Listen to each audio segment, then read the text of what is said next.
Right. Hello, everybody, and welcome to another episode of Fourth Fans Podcast. It's been a little over a week. A little bit. We last After episode was a Thanksgiving. little bit before Thanksgiving. Yeah. We are back to cover pretty interesting games that occurred over that past week or so. Yeah, I mean, I, I'm not gonna lie. Monday Night Football this past week, was very, very boring. Awful. So bad.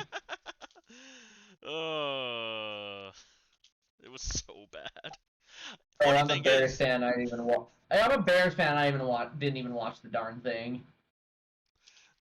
funny thing is, the Bears won without scoring I a single know. touchdown. I know. And the only reason they won without scoring a single touchdown is because Josh Dobbs threw 4 interceptions. So bad. Goodness. The Pastronaut was not the Pastronaut anymore. No, he was not. Well, he was passing just to the wrong team.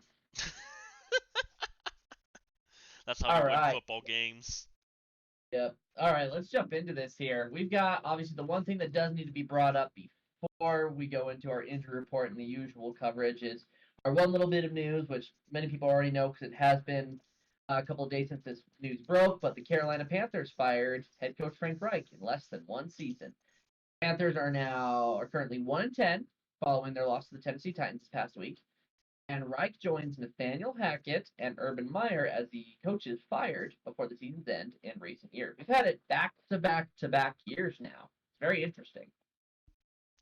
Yeah, this is I don't very know how the weird. And NFL feels. here's the thing. I'm one of the people. I will not say that Frank Reich was a phenomenal head coach, but I don't think he deserved to be fired mid-season. In I don't his think he did either.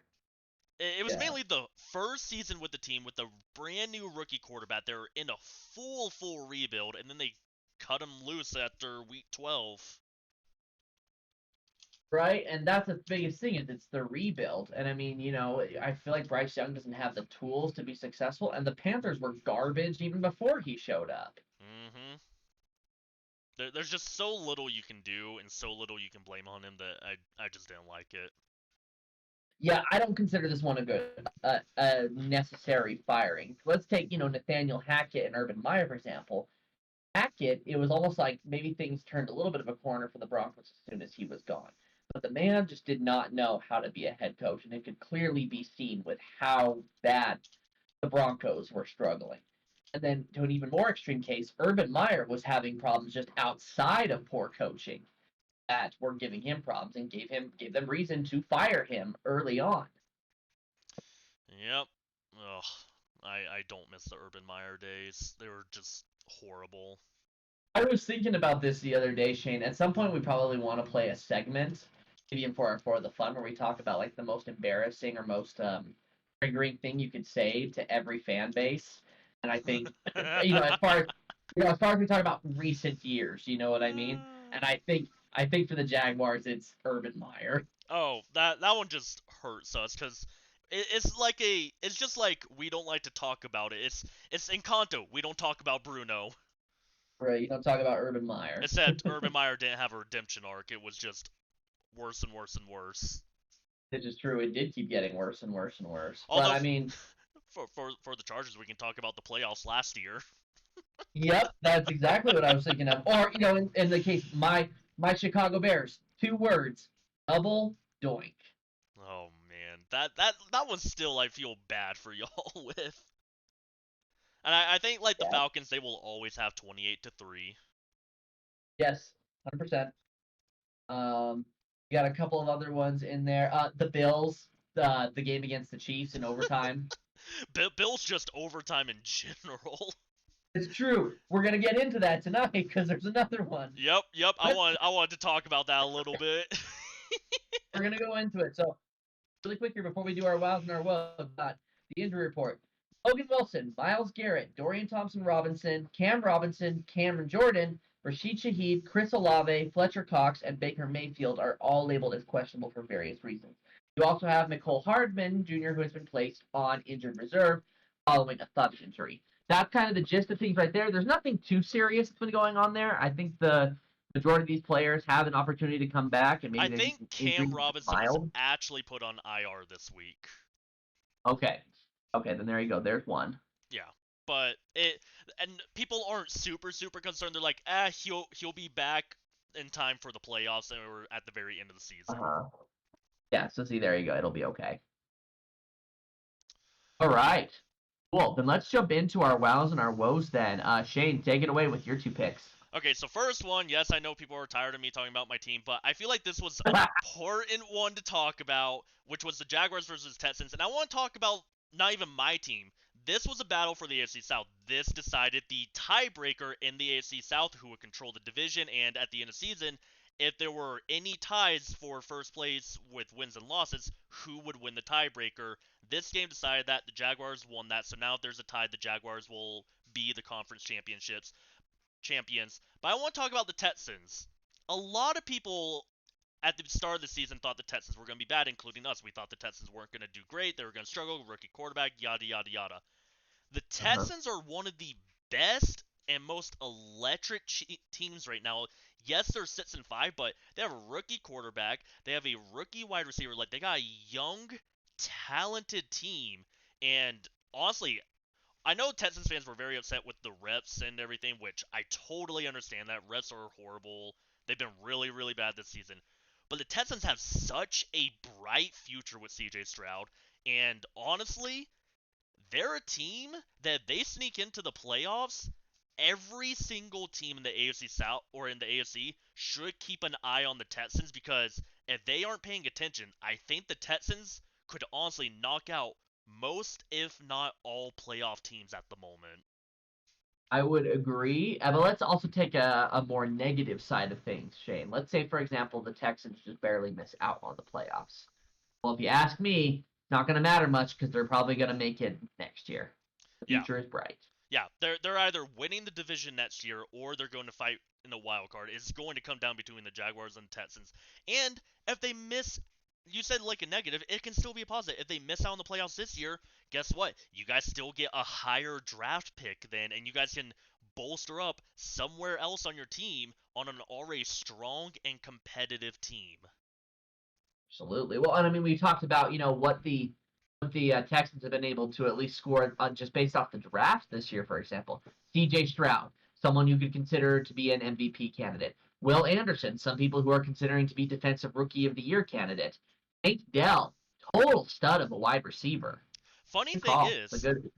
I actually saw a video on this recently. Is that Tank Dell and CJ Stroud were working together a lot during the combine, and they got really close. Where Tank Dell said like after the combine, he said, "Hey, wherever you go, tell the team that drafts you to grab me. I want to come play with you." And CJ Stroud went and told the Texans front office, he's like, "Grab Tank Dell," and he even FaceTimed and called Tank Dell. He's like, "Hey, I told them to grab you." Right. And I mean, That's pretty cool. it's worked out phenomenally for them. Like, I got Tank Dell in multiple of my fantasy leads. He's a great wide receiver. I mean, honestly, that Texans team is looking very dangerous, and I think they're like one or two key pieces away from being one of the top teams for like the next 5 years. Yeah. Yeah, I would say so. So they just don't need to have Bill O'Brien back, and they'll get it worked out. Oh boy. Yeah, we're not gonna go down that dark road because that I Yeah. think that one might scar them a little bit. Yeah. How about Browns and Broncos? That's your next pick. Yeah, so this one I mainly put this one up here because like the Browns were on a roll and now they kind of sputtered and spun out because they don't have Nick Chubb, they don't have Deshaun Watson. There's a lot of question marks regarding this team because Chubb had a really bad injury. We don't know if he's gonna be coming back next year. Watson's taking up so much of their cap space. They don't look great. But on the flip side, talking about the Broncos, people don't realize the Broncos have now won 5 straight games against teams like the Chiefs and the Bengals when they had Joe Burrow. The Broncos are getting Bills too. oh my gosh, yeah. I'm like the Broncos are kind of getting on a roll right now, and I'm wondering your opinion because do you think that they can sneak into a wild card spot right now? Absolutely. I mean, Absolutely. I think they could. Yeah, I mean, I'm like on the side. I'm like, man, like you look back to like week 2 or week 3 when they played the Dolphins, and they got blown out of the water, and now you're looking at them now. It's like this is a completely different team, and Sean Payton seems to be turning this team around into one that can be feared by the whole NFL. Well, and let me just put this out there, Shane, too, just to provide a little bit of extra clarity as far as the remaining 6 games for the Broncos. You got the Texans coming up next. Now, I'll be honest, little spoiler alert for what's coming down later. I think the Texans are going to win the game It's gonna be a Sunday. close one though. Yep, but it could be a close one. They've got the Chargers up next with two. They've got 2 games coming up against the Chargers for later in the season. The Chargers are a disaster right now, Hmm. so absolutely winnable games. The Broncos are going up against the Lions coming up soon.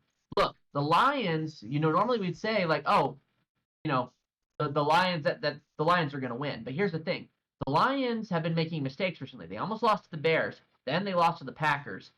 Broncos have beaten teams like we said, like the Chiefs, like the Bills, like the Bengals. And then the 2 teams that they still have outside of that are the Las Vegas Raiders and the New England Patriots. They could potentially go undefeated for the remainder of the regular season if they played well enough. Which means they would win 10 straight games, and it's hard to see a currently 6-5 team. If they could easily finish 11 or 12-5, Mm-hmm. and that could possibly even win them the AFC West, depending on how the Chiefs do for the rest of the season. But the Chiefs aren't as far ahead as everybody thought they would be. No, they're definitely not. They're making the right moves that are just keeping them along. I think we need to be concerned about the Chiefs once the playoffs arrive. Yeah, and honestly, looking at all the division standings, no one's kind of separated themselves from the rest of their division yet. Like every team, the team that is the most ahead, all across the board, the top team is 2 games ahead of second place. Right. It's not a cut above the rest. Which No, usually it's not, but I don't know. I feel like it's you're right. I weirdly feel close like we this don't year. yeah, I feel like we don't know who the best team is. Does that make sense? Like I feel like last year, for example, we were all very, very confident that the Eagles were the best team. You know what I mean? And we Hmm. established that pretty early. Whereas now at this point we're like, yeah, the Eagles are pretty good, but the Chiefs still seem to be able to get things their way, whether the refs help them or not. The Ravens look 49ers, really when good. healthy, seem 49 almost the, unstoppable. the 49ers look, yeah, absolutely. They look unstoppable. The Lions are frisky. They look pretty strong. The Cowboys, that defense, I don't know. You know what I mean? I mean, the Broncos are Oh, surging. The Ravens are doing great now. the Texans, Yeah, the Jaguars, they look decent too, man. yeah. Weirdly enough, I think the Bengals are honestly the only team completely out of the playoff race. In the AFC North, is that what you're saying? I mean, they're 4 games behind the Ravens. Yeah, I would say that one is pretty unlikely, but the Bills aren't looking in a good spot either. Now, I mean, granted, they're still second place in their division, but the Bills may be able to sneak into a wild card spot because I'm looking at this. I'm like, Dolphins are 8-3, Bills are 6-6, Chiefs are 8-3, yeah. Broncos are 6-5, Ravens are 9-3. Oddly enough, the Steelers and the Browns are 7-4. Why are the Steelers this good, playing this well? That doesn't make sense to Mike me. Tomlin voodoo magic. For real. The Jaguars are 8-3. The Colts and the Texans are both 6-5. So like all the second place teams are like 6-5 or 7-4. Let's see, over in the NFC East, you've got the Eagles and the Cowboys. That race is still pretty tight. Um, Over in the NFC North, yeah, the Lions are up there, but the thing is the Vikings, they're 6-6, and the Packers are starting to gain momentum too. Hmm. NFC West, yeah, it's the 49ers, but I'm keep an eye out on the Rams. The Rams all of a sudden look like they're trying to make a surge here, And then the NFC and South is just a crapshoot. that's where we're gonna go next because my pick is the Saints and the Falcons, which normally we should say this is stupid because both of these teams are now 5-6 with this matchup. The Falcons winning at 24-15, but this is pivotal for at least the one playoff spot, the 4 seed in the NFC that one of these is gonna get because right now you've got the Saints and Falcons, as I mentioned, who are 5-6. 4-7 is the record of the Buccaneers, and then the Panthers are 1-10. And even though the Panthers are 1-10, they are mathematically not eliminated from their division title possibilities. I mean, they just need 4 wins and they're tied. I So anyway, as far as talking about the Saints and the Falcons, so the Falcons at least look like they got the statement win. Bijan Robinson was being utilized properly. Will they do more with him? Oh, I hope so. Actually use your talented players correctly, right? Your talented players that you draft and that are rookie Yep. or young or barely older. Yep. The Saints, on the other hand, I don't want to spend too much time on this one because I feel like this one's pretty quick. But the Saints, they're a mess right now. The injuries definitely don't help. Whether it's Michael Thomas, you got Chris Olave who's concussed now. Derek Carr still not fully healthy. Defense has been shaken up a little bit. It's not a great look, definitely for the Saints right now. I don't think it's the end of their season just yet. I think there's still a possibility of salvaging it. In fact, they could potentially take the division title. And my thought still is that the Falcons will win this division. Yeah. The league will think. Honestly, I look at this and I've been seeing so many people break this division down, and every single person's like, this is the one division that I wouldn't want to win because all you're going to do is get your The top Cowboys. 10 draft pick. Now you're going to be picking in the late 20s, so you're going to miss out on a high draft pick, and you're most likely going to take a first round exit. Yep, exactly. And then you're just gonna make Cowboys fans think it's their year because they made it out of the first round, Against the worst team in the playoffs. Yep. Which is what happened last year. It's always the Cowboys' year. Exactly. However, outside of the Cowboys, we've got the other NFC East team, which we need to talk about, which is the Philadelphia Eagles. They're 10-1, and they've made a comeback once again after being down at halftime. And the question is are they the best team in the NFL? Well, we answered that earlier. We don't freaking know. Honestly, the matchup this week might give us a better idea. They're the And best it might be push team in the NFL. Yes, they certainly are. And the biggest challenge as far as utilizing that push, I think is coming up this week. But the question that I do want to pose for the Eagles, O'Shane, is do you think Jalen Hurts is the MVP? I wouldn't say that he is the MVP, but he's definitely throwing his hat in the ring. I think he's the front runner right now. I've been seeing a lot of people say Brock Purdy might be the front runner. Yeah, and here's my reason with that, and this is just my personal opinion. Obviously, between the two of them, I'd probably pick Brock Purdy anyway. But Purdy, he plays really, really well. I will not deny that. And obviously, if he isn't there, yeah, you're right. The 49ers don't do well. Look at the NFC Championship game last year. But Jalen Hurts right now is that team for the Eagles. He's the one making the big plays. He's the reason they won in overtime because he took the ball and rushed it in for a touchdown himself. That's just how I see it. But I definitely won't disagree with the talk about Brock Purdy. But also, Brock Purdy has a Christian McCaffrey and a Debo and a Brandon. Yep, and a Kittle, and on the other side, a Bosa and a Young and an Armstead and a Warner.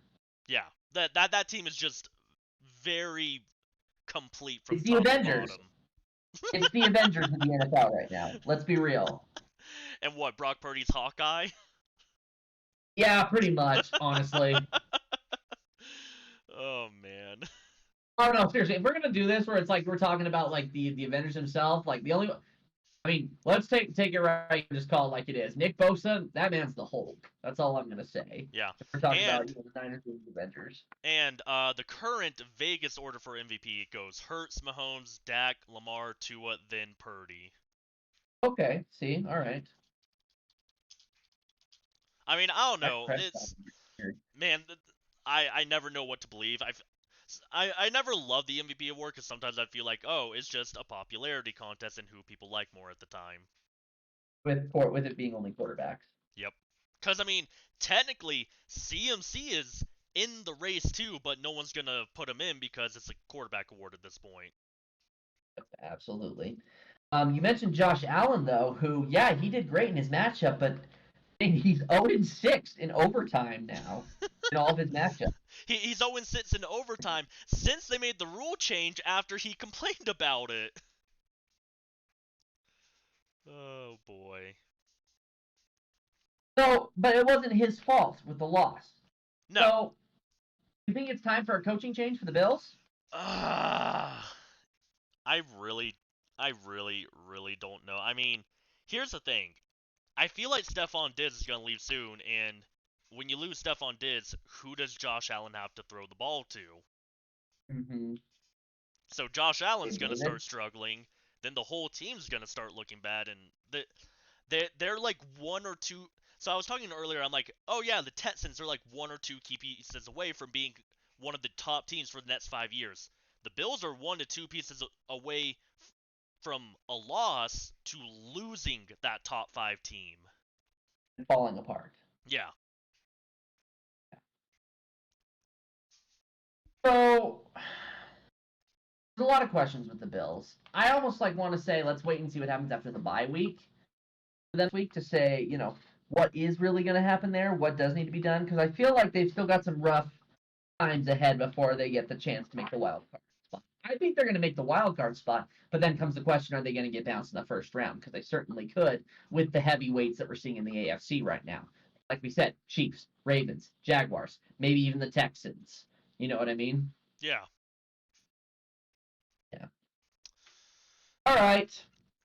To go Trending into our up. trending up and our trending down.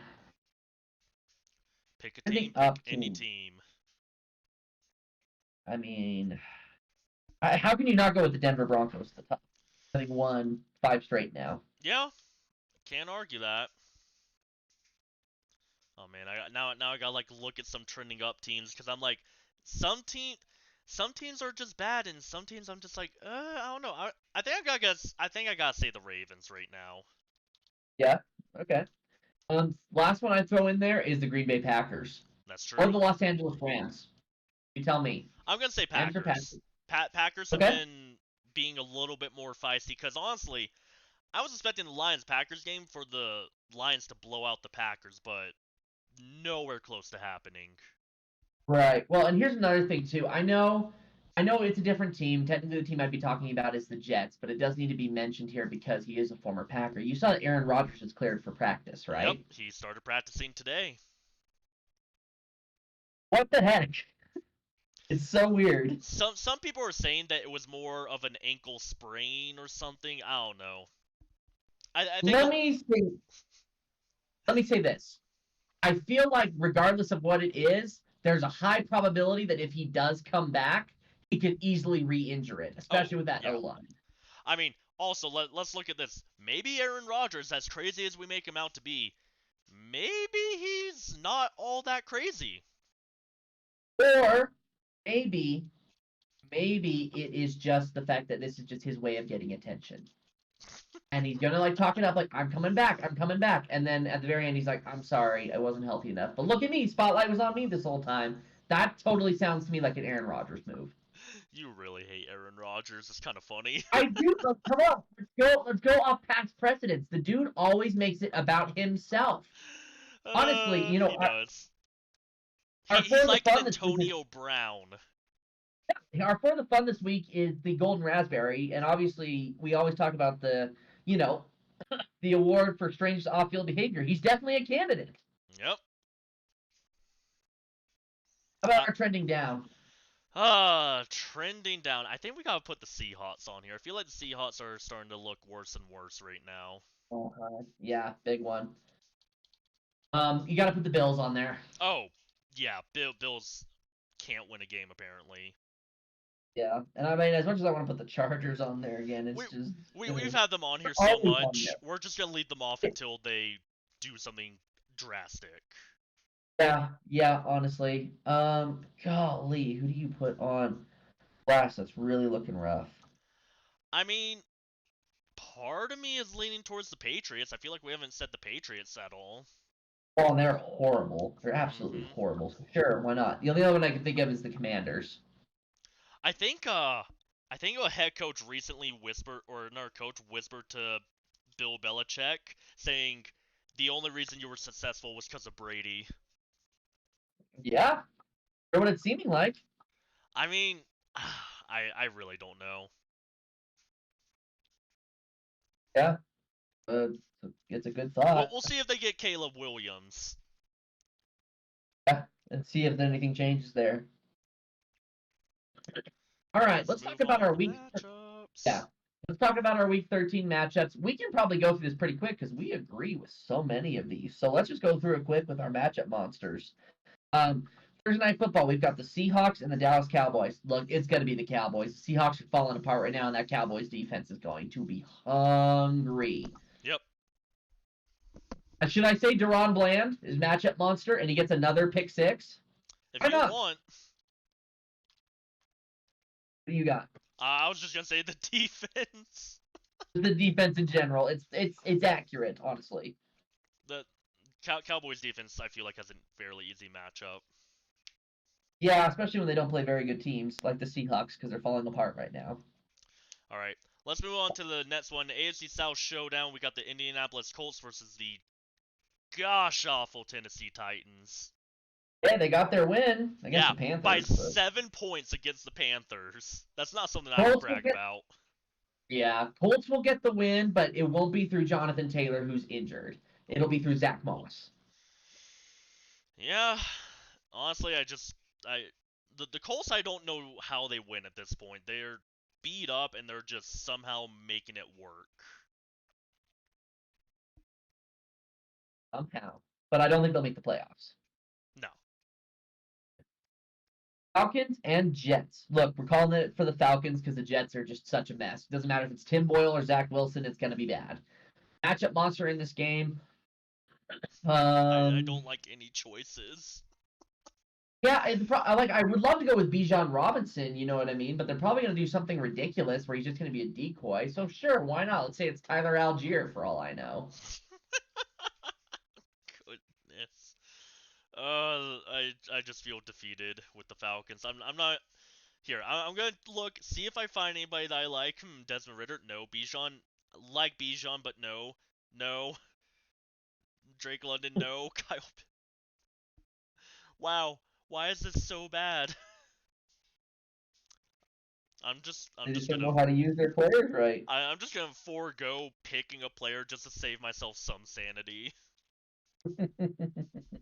There is no monster this week. It's just all bad. It's just yeah. All right. Lions and Saints. We've got the Lions winning this one, especially because the Saints are struggling right now. Lions will look for a bounce back after the loss of the Packers. Matchup monster in this game. Give me David Montgomery. Oh. I'm gonna go with St. Brown because I feel like I haven't said him and I've just been saying Gibbs the whole time. It's true. But that's because it's also been wishful thinking for us Hey. that Gibbs does well. Hey, he's been doing okay. He's been splitting the backfield a little bit more. Yeah, it's true. All right, Broncos and Texans. Look, we said the Broncos have a chance to potentially go undefeated for the rest of the season, but we're going to say no for this one. Texans win it. Matchup monster, Tank Dell. Yeah, I love me some Tank Dell. He is very, very good. Mm-hmm. All right, Chargers and Patriots next. The Chargers will get a win because they're going against the Patriots. Matchup monster, Keenan Allen. Oh, boy. You know, I feel like we haven't said a quarterback, so I'm actually going to say Justin Herbert. Hey, I like that. That's a good pick. Because Austin Eckler, he does not look great right now. Yes, that's true. And let's be real, Shane, though. Just I want to throw it out there, though. The Chargers better fire Brandon Staley if they lose to the Patriots. They said it would take a miracle if Brandon Staley is not fired by the end of the year. Oh, he's definitely getting fired by the end of the year, but I'm saying he's gone 100% if the Patriots beat I don't him. know if he is. Frustrating. Because here's my thing. If they lose, they're going to hold on to him for another week. If they win, they're going to be like, hey, look, you can win a game for us. We're going to keep you for a while.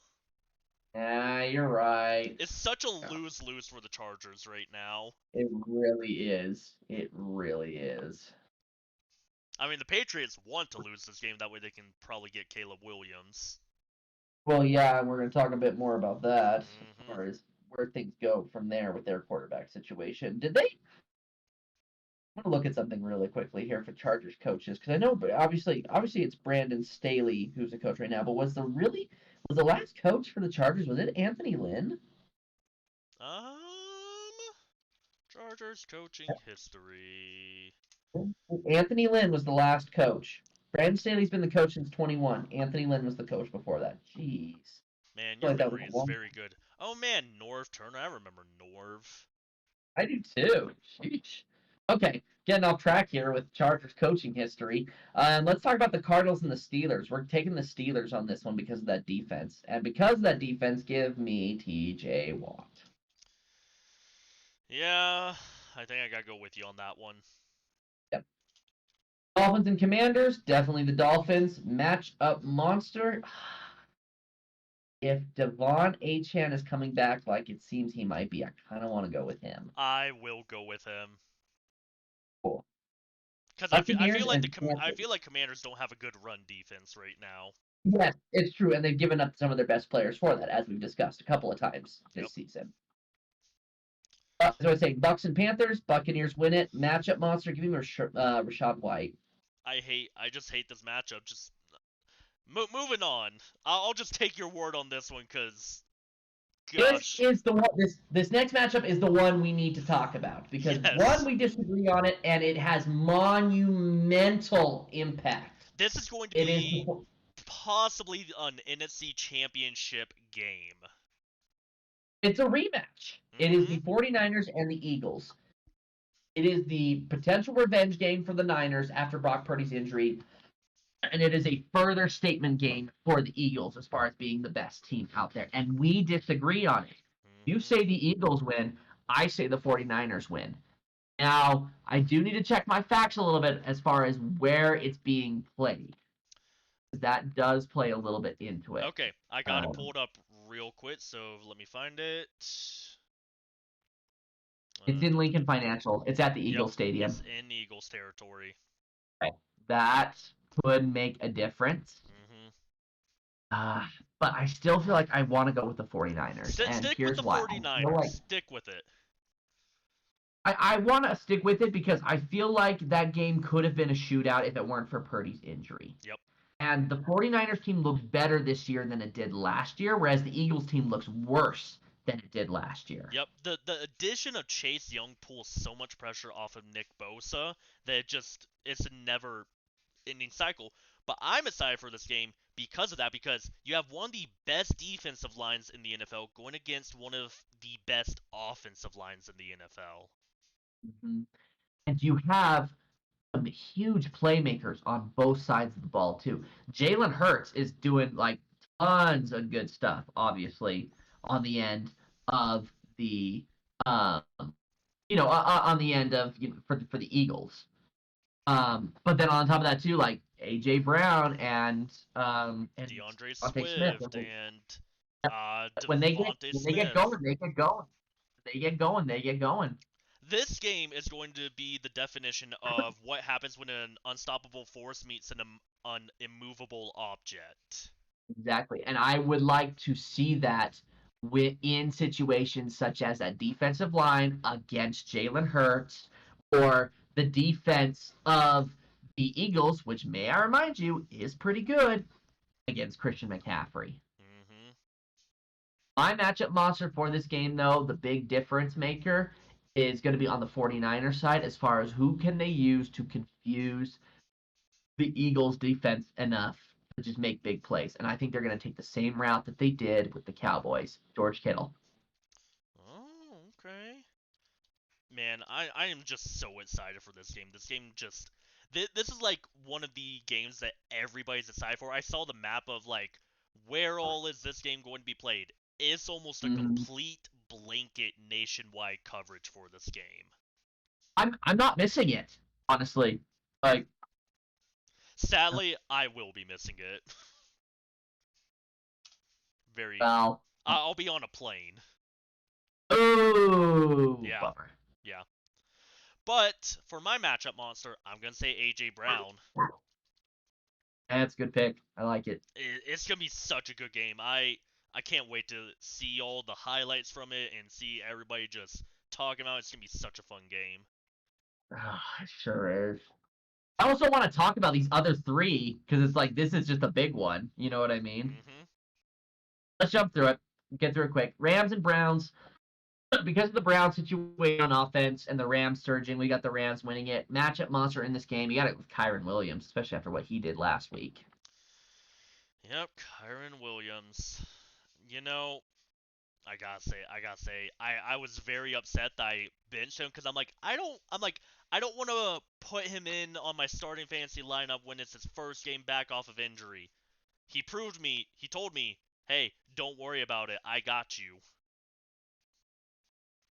Yeah. All right, let's move on. Kansas City Chiefs versus the Green Bay Packers. We both are saying the Chiefs are gonna win it. Matchup monster. Give me Rashee Rice. Oh, Rashee Rice. I'm gonna go with everybody's favorite tight end, Travis Kelce. Okay. Yeah. Especially, I mean, I wish she was gonna be there, but I doubt she's gonna be there. Taylor Swift. I think she might be. I just saw something on social media. Something that was boy. saying she's done with like her South America tour or whatever, and she went back to Kansas City. That's where she flew to after that. Oh Oh, boy, I was kind of maybe she joking will be there. about it. I'm sorry. I hate to tell you, but I think I'm serious. Ugh. And then All right, Monday and Night Monday night. Football.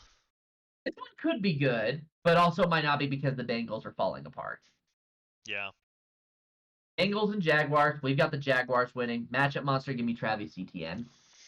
See, I don't think it's gonna be ETN. I Okay. looked up a statistic today, and it piqued my interest. I'm gonna say Evan Ingram. Okay. Apparently, the Bengals have given up the most touchdowns to tight ends, and it's like over 100 or something. Where it's like, yeah, it's Really? almost guaranteed that a tight end will score on the Bengals defense. Oh, cool. All right. Yeah, that'll be interesting. I find the weirdest stats when I'm just scrolling through football Twitter. Yeah, I'm sure. Okay. Let's go into our For the Fun with the 15 minutes we still have. It is our Golden Raspberry Awards for the 2023 season. This is still, why is this my favorite For the Fun? I just love this one so much. Yeah, there's the clapping. Let's Hold on. go. I got one more for you. I know what's coming. Oh, I thought it was going to be like the double doink, but all No, right. no. Although I do, now you got me missing Kirk Cousins, man. Why you got to be like that? Man, I have missed Kirk Cousins this entire time. Like, everyone's like, oh, the Pastronaut. I'm like, I want Kirk Cousins back. Oh, I want Kirk Cousins back. You're great and all, Josh Dobbs, but I want Kirk Cousins back. Oh, and the funny thing is, a lot of Vikings players are saying, please bring back Kirk Cousins. We love playing with him. Oh yeah. Oh yeah. And I remember everyone's like, oh, the Vikings signed Kirk Cousins. That was a horrible signing. Kirk Cousins is a horrible quarterback. I'm like, he's actually like a way better quarterback than a lot of people think. He's pretty effective. He's not elite, but he's effective. I would say I would take him in the top 15. Yeah, I would too. All right. Well, anyway, going into our Golden Raspberry Award now that we've discussed our love for Kirk Cousins. We miss you, Kirk. First up, we've got the CTE Award for Strangest Off-Field Behavior. Shane, please go ahead with your nominee. I mean, we talked about him earlier, and I gotta say, I gotta put Aaron Rodgers even before the season started in the preseason. The darkroom retreat, all the stuff that he's been doing to get healed after his first 2 minutes in a Jets uniform. Everything about this man has just been weird, crazy, and I don't understand how some of it is working. No, it's funny. I didn't think of him when I put in my pick. And honestly, I don't feel like I'll share who my nominee was, but I don't think it holds a candle to how we are thinking of Aaron Rodgers. My nominee was Travis Kelce. And I think obviously that's because this was such a left field thing to all of a sudden be like, hey, Travis Kelce is dating Taylor Swift. And now all of a sudden, the fact that he's dating Taylor Swift is more important than his stats. Because he's not as good this year as he has been in the past. Now, granted, that might be also because of Mahomes' play, which we've talked about before. Maybe that's because Eric Bieniemy left. All I'm saying is it's been weird. It really has, but he plays not better as when weird she's as there. Aaron Rodgers. Yep, but it's not been as weird as Aaron Rodgers. Now, I will say, the story of how he met Taylor Swift in person, that was a little weird and caught me completely off guard, and that's why I would actually put him up here, because it's like, he made a friendship bracelet, and he wanted to give her a friendship bracelet, and then they just started Uh-huh. hanging out, and then they're like, oh, we really like each other and really get along. Mm-mm. That's sometimes how it works. Yeah. It's still not as weird. It's still not as weird as Dark Room Retreat, Iowa Soccer, or whatever it is, and somehow miraculously coming back from an Achilles injury earlier than most players do. Oh, man. I don't know Media what to say. circus for a guy who's only played four snaps this entire season. I believe our CTE award for strangest off-field behavior this year goes to Mr. Aaron Rodgers. Woo woo! All right, up next, we've got our Cody Parkey Award for worst kick. And Shane, we agree on this one, so let's just say he's our winner, and that is Jake Moody for the San Francisco 49ers. Moody is not a bad kicker. Let us make that clear. We don't think he's that bad, but the problem is I feel like his missed kick against the Browns that led to that 3-game losing streak for the 49ers is going to haunt him and haunted Niners fans for a very, very long time. And really, it's probably the most notorious missed kick of the season thus far. There it is. I was waiting Doink. so long for it. To be fair, I was trying to find a kicker because I know there was a kicker earlier in the season. I don't remember who it was, and I looked everywhere, could not find it. He might have been cut at this point. But he literally missed like 4 field goals in a row, and one was like even from like the 30-yard line. I'm just like, man, this is really bad. But yeah, the Jake Moody just definitely killed the 49ers momentum. So, Jake Moody, this one's for you. Honk. Boink. All right. How about the Mark Sanchez butt fumble award for worst play? I'm gonna start with my nominee, and I gotta go with Kadarius Toney on this because of the amount of drops he had in that opening game against the Lions. Now look, there's other players even on the Chiefs roster like Marquez Valdez-Scantling against the Eagles where it's like, oh, that was bad. But Toney did it multiple times, and I feel like that one has to do it for me because he did it multiple times. I mean, I can't disagree with you, but my nomination comes from this last week, and that's the reason why he beat out Kadarius Toney for me. I picked Deontay Johnson. Do you know what happened with Deontay Johnson this past week? Yes, it was when the ball was still live and it was a takeaway for the Bengals and he looked like he just gave up on the play. Now, in his words, he didn't understand what had happened. I don't know how much I believe that because the second the ball was snapped, he didn't even try to run a route. He just started walking forward, and then he saw the ball throw or the ball come out, looked at it, and then just started walking away. And then his teammate slapped him on the chest and pointed at him, and he's just like, shrugged his shoulders and just kind of kept going. Yeah, I get that that's rough. I just feel like with him, yeah, there's a lot of frustration with him on that team where it just feels like things aren't going that well. And you know what? Because of how egregious that looked, yeah, I could give it to him, and I could say he's our winner for the butt fumble. I will say, if we were to have a tie, these two would probably tie for it. Yeah. Because the actual butt fumble part, Kadarius Toney. The butt fumble of the lack of trying to do anything, like Cam Newton when there was a fumble, instead of diving onto it, he went for it and then just jumped back. He's like, nope, I don't want to get touched. Yeah, well, also it's a thing that's like with Toney, it was like, okay, come on, dude. Clearly you suck, is what it seemed like to be the situation with Kadarius Toney. But with Deontay Johnson, it was a thing of it was almost like, I'm sorry, what? Do your job, bro. Yep. It's so hard to choose between those. But let's go into our Urban Meyer Award for the worst coach. Yeah. I'm having fun using the soundboard now. Do you have a blowing raspberry one on there? I do not, but I can get one. Let me... We should do that there for the end. Anyway, go ahead with your pick here first, though. So, my pick, I got a pretty simple one. He's already been fired, so it's not super flashy. I have Josh McDaniels, and the main reason I put Josh McDaniels on here, the Raiders were doing very, very bad. They fired Josh McDaniels, which I think was the right call to do. And when they bring in their new coach, they suddenly went 1-0, then 2-0, and they've been very competitive, and the team has rallied behind this new coach. Whereas with the old Josh McDaniels, it very much felt like they had nothing going on. And see, the thing is for one, why I can't get on board with that is they are still losing on one hand. It hasn't really been a full turnaround because of that. And two, thought you might want to you would appreciate this, Shane. Your pick last year for the Urban Meyer Award for worst coach was Josh McDaniels. Was it really? Yeah, you've done it back-to-back years now. Now, obviously, that's a pretty big, like, oh, hey, wow, he must be really that bad. But yeah, he's on there. You want to know what's really funny too is my pick, probably unsurprisingly, of how much I've been bagging on him in this in the season is Brandon Staley, the Los Angeles Chargers, and obviously, I feel like the reason I have to go with Staley is, excuse me, first off, look, the Raiders have talent on their team. You got Josh Jacobs, you've got Devontae Adams. But the problem is you always had Jimmy Garoppolo, who for me was a big question mark outside of the coaching situation.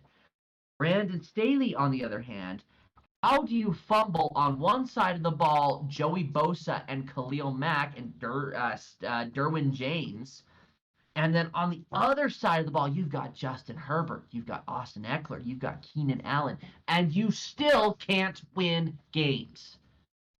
Little interesting fact there. Another interesting thing I got to put in there is now, within the past 2 years, for this nomination, we've had nothing but AFC West coaches. Last year we had McDaniels and Nathaniel Hackett. This year we've got McDaniels again and Brandon Staley. Yep. Kind of Also, funny. I think I found one. I don't know how loud it is, so we're gonna find out together. Is everybody ready? 3, 2, 1. Hey, give that to Brandon Staley. I'm like, it was quiet. It was just short, very easy, just a little. Oh, that one got me. I'm not gonna lie. Now, unlike his tenure with the Chargers, it's not short. Has been a little too long in a lot of people's opinion. Yeah. Yeah.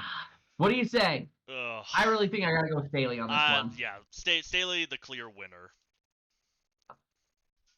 Hey, this one's interesting. The Jamarcus Russell Award for biggest draft bust this year. Now, I want to start off with mine because here's the reason why, and I'll go into my reasoning, Shane, as far as why I didn't pick the same one as you did. But I'm sticking with the Chargers here with Quentin Johnson because it looked like this guy would have been a really, really good pick. Would have played well, did his whole thing after the draft saying, my mom doesn't have to work anymore, that sort of thing. And he has just not panned out to a lot of these other rookie receivers that have come in here. I think when we started off with potential for rookie wide receivers, we were not looking at the Tank Dells and the Puka Nakuas. We were looking at Quentin Johnson and a couple of other players. And JSN. Yeah, but here's the thing. JSN, he's been okay, but he also hasn't had his moment to shine. Jordan Addison, he's looked good. Quentin Johnson has been not good. Yeah. Now, I don't believe, and the problem with Quentin Johnson is he totally could be good. I don't think he has an excuse necessarily. He's got a good quarterback. You know what I mean? I think it's more of the team's just not using him, and I think next year he could have a sophomore surge because Keenan Allen could possibly be gone. Mike Williams could possibly be gone. He could step in to that wide receiver 2 role. I'm sorry, I don't buy it. I don't think it's going to happen. I mean, you never know. It's hard to say. You never know, but because he has had some really bad drops the past couple of weeks. Yeah, sure has. And now, for my pick, I have Bryce Young. Yeah, and here's where I have my issue with that. Yep. I feel like we talked about how Quentin Johnson hasn't been utilized properly. Bryce Young has nothing to work with. And I'll give him that. I will give him that with no shadow of the doubt. But I will say this, and this is where I'm going to say it's the biggest draft bust. I'm still of the opinion, we go a couple years back to Trevor Lawrence's draft class. We got Trevor Lawrence, followed up by Zach Wilson, then Trey Lance. I'm like, Justin Fields was one of the better quarterbacks, and he wasn't drafted till even after Mac Jones of all people. No, Fields was drafted before Jones. Oh, one pick before, right? A couple. It's Fields like was one or 11. two. I think Jones was 15 or 16. Okay, but still, Trey Lance barely played a snap as a starter. Zach Wilson, we all kind of seen how that's going. Trevor Lawrence doing good. Matt Jones, Patriots are already looking for a new quarterback.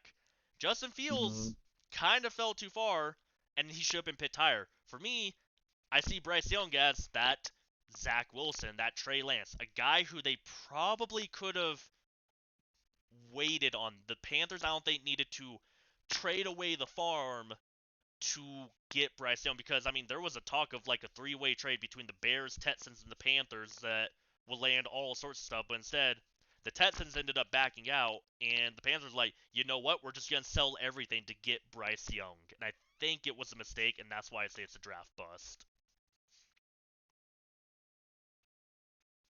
You know, I'll agree with that. Oh, I will agree with that, and we'll say for now it's a big one because obviously it is a number one pick.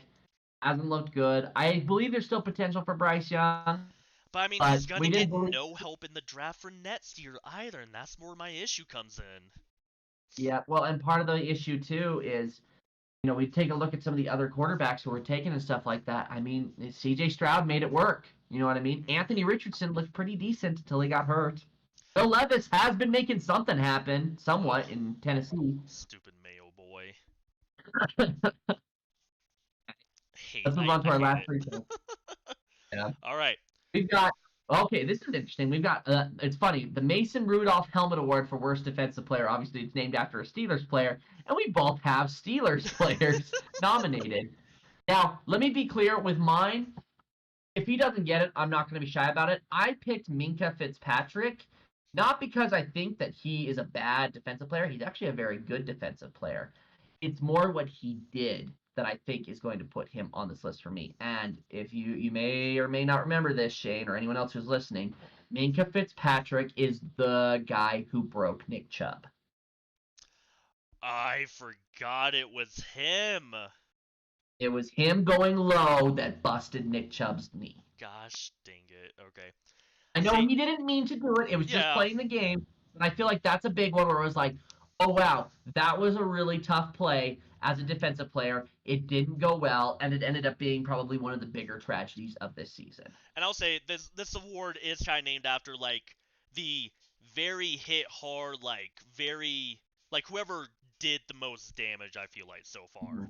And is it more, let me just say this on my end before you go into your nominee. Is it more fitting that in this case I'm giving the nomination to a Steelers player who injured a Browns player, and the whole Mason Rudolph thing is the other way around of a Browns player taking one out on a Steelers player. I mean, honestly, you may win. You may win it just because of that. This is the Steelers gained their revenge from a few years back. Oh boy. Maybe to some extent. So I have TJ Watt, and here's the thing: like people are gonna be shocked. It's like, why do you guys have very good defensive players on here? I have TJ Watt because the more and more I've seen of it, he's gotten some pretty dirty hits on some players that should have been called but never did. Like this past week, he hit a quarterback from behind when the quarterback had no ball in his hand whatsoever and got away with it. And apparently, if you dig back deep enough, apparently it's happened more than a couple of times this season so far. So I was like, huh, couple of dirty hits that just went unnoticed for the most part. But with that said, I think I gotta give it to Minkah Fitzpatrick because of your entire redemption Now arc. that you explanation, yep. Good Hey, lord. now the Johnny Manziel Award for worst quarterback performance. You go first. You go first. So I have Josh Allen, and here's the thing: I do think that Josh Allen can be a good quarterback, but the past few weeks he has looked like one of the worst quarterbacks in the league right now. He's not good right now. I'll tell you that. A He is lot definitely of struggling. interceptions, a lot of A them. lot of interceptions. But at the same time, he can still play at a high level. Mhm. Like case in point against the Eagles. Yeah. Yeah. My pick is just an absolutely crummy quarterback. Worse than Zach Wilson. And that is Mac Jones. Who Mac got Jones. benched, right? He got benched? Was that confirmed he is benched, or? He keeps getting benched. He keeps getting named the starter, but then he totally craps the bed, and then he gets benched again. He's so bad. Yeah, thank you. Really crap the bed. He's so bad. Just like this? Yeah, exactly like that, but worse. But that's the biggest reason. You were talking earlier about how the New England Patriots are going to try and take a shot at Caleb Williams. The Buffalo Bills aren't moving on from Josh Allen, but the Patriots, they're moving on from Mac Jones. Yeah, they are not happy with Matt Jones. Bill Belichick's job is even put into question right now because of Matt Jones and how the Patriots are doing right now. It doesn't matter if he was an Alabama quarterback. This time next year, man, he's going to be selling hot tubs. If he's that lucky. Right? Oh, he's flipping burgers. Maybe it's just flipping burgers and selling hot dogs on the corner of New York. As long as he doesn't get one of those hot dogs intercepted while he's flipping it. Or, a cougar comes by. That's Zach Wilson. Oh, that's true. That's true. My brain is fried. Kind of like Matt Jones' career. Yep. But you want to talk about New York? Let's talk about our primetime award for most overrated team this year. And who better than the New York Jets? I said it from day one that I did not believe in the Jets. I said it from day one. I'm glad I said it. It's just so funny because you're right. I was there with you where I was like, in that division, yeah, they'll beat out the Patriots, but Dolphins and Bills, interesting, but I doubt it.